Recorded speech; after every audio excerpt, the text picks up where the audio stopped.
উর্দুতেও প্রশ্ন আসছে, মানে বাংলা ভাষায় না, উর্দু ভাষায় প্রশ্ন আসছে। উর্দু প্রশ্নের উত্তর কি দিব? পারমিশন আছে? না, মরে গেছে সবাই। পারমিশন আছে নাকি নাই?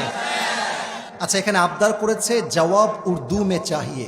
উনি বলেছে আমাকে উর্দুতে উত্তর দেওয়া লাগবে। আপনাকে বুঝতে হবে, যুবকরা উর্দু 100-এ 80 ভাগ বোঝে, মুরব্বীরা সবাই উর্দু বোঝে না। তো আমার মনে হয় আবদারটা রাখতে পারি এভাবে যে উর্দু বলার সাথে সাথে বাংলাতেও তর্জমা করে দেওয়া যায়। পারমিশন আছে নাকি নাই?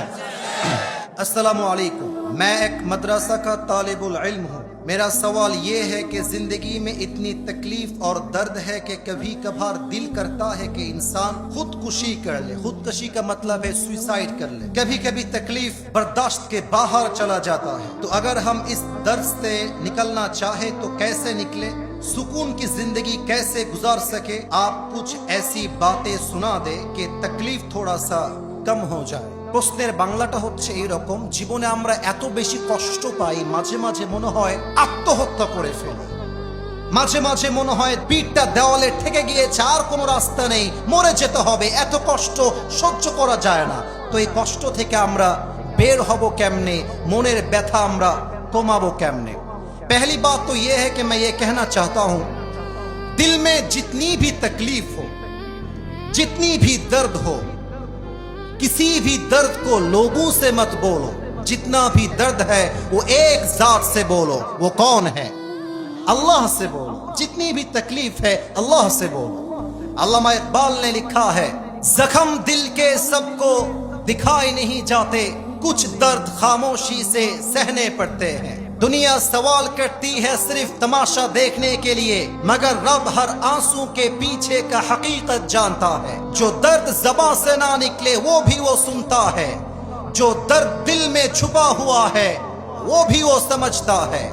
लोग जिंदगी में आते हैं और दिल तोड़ के फिर चले जाते हैं, मगर एक रब है जो हर टूटा हुआ दिल को अपनी रहमत से जोड़ देते हैं। कथा भूल बोललाम ना ठीक बोललाम? बोले জীবনের যত কষ্ট আছে, কষ্ট দুঃখের কথা বইয়ের সাথে আগে নয়, বন্ধুর সাথে আগে নয়, কষ্টের কথা বলবেন এক সত্তাকে। সাতক্ষীরাবাসী আওয়াজ দিয়ে বলেন তো সবাই, তিনি কে? तकबीर दें, नारे तकबीर। दूसरी बात यह है, जिंदगी में जितनी भी तकलीफ आए, जितनी भी दर्द आए, जितनी बड़ा मुसीबत ही क्यों ना हो, हमेशा इस बात को याद रखना, अल्लाह तुम्हें वही मुसीबत देगा जो तुम बर्दाश्त कर सकते हो। अल्लाह तुम्हें वही तकलीफ देगा जिसको तुम सह सकते हो। अल्लामा इकबाल ने एक और शेर लिखा है जो बड़ी अच्छी शेर है, अल्लाह कभी ऐसा बोझ नहीं डालता जो तुमसे संभाला ही ना जाए।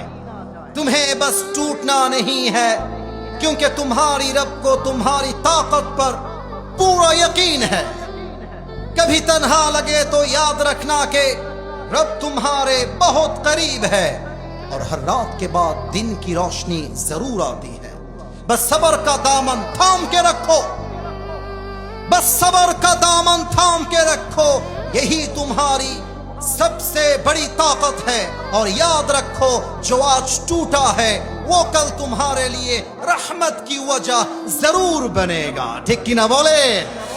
আপনার যত কষ্ট হোক না কেন, মাথায় রাখবেন, লা ইকাল্লিফুল্লাহু নাফসান ইল্লা উসআহা। Allah doesn't test anybody beyond their power. Allah কখনো কাউকে তার সাধ্যের বাহিরে বোঝা চাপিয়ে দেয় না। যা পারবেন তাই আল্লাহ আপনাকে দিয়েছে। অতএব ভয় পেও না, বুক চিরে দাঁড়িয়ে যাও, আল্লাহর ভরসায় সাহসটা বাড়াও, আল্লাহর নামে আগুন জ্বালাও বুকে, সত্যের পথে চলো, সাহস রাখো মুখে। আর থেমে গেলে চলবে না, রক্তে আগুন ধরাও, আল্লাহর সৈনিক তুমি, সেই পতাকা উড়াও। আরে আল্লাহ যখন পাশে, কিসের এত ভয়? তাওয়াক্কুল করো, কাছে আসবে বিজয়।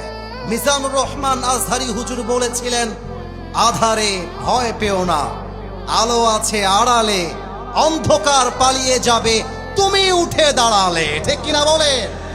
আমি জানি অনেক যুবককে অনেক মেয়ে ছ্যাঁকা দিয়ে চলে গেছে। আরে বেটা, জীবনে ভালো কিছু করো, সফল হয়ে দেখাও। যেই মেয়ে তোমাকে ছেড়ে গেছে এরকম কয়েক লাখ মেয়ে তোমাকে বিয়ের জন্য তোমার পেছনে লাইন ধরে দাঁড়িয়ে যাবে। অতএব দুঃখের কথা, কষ্টের কথা বলবেন এক সত্তাকে, তিনি কে?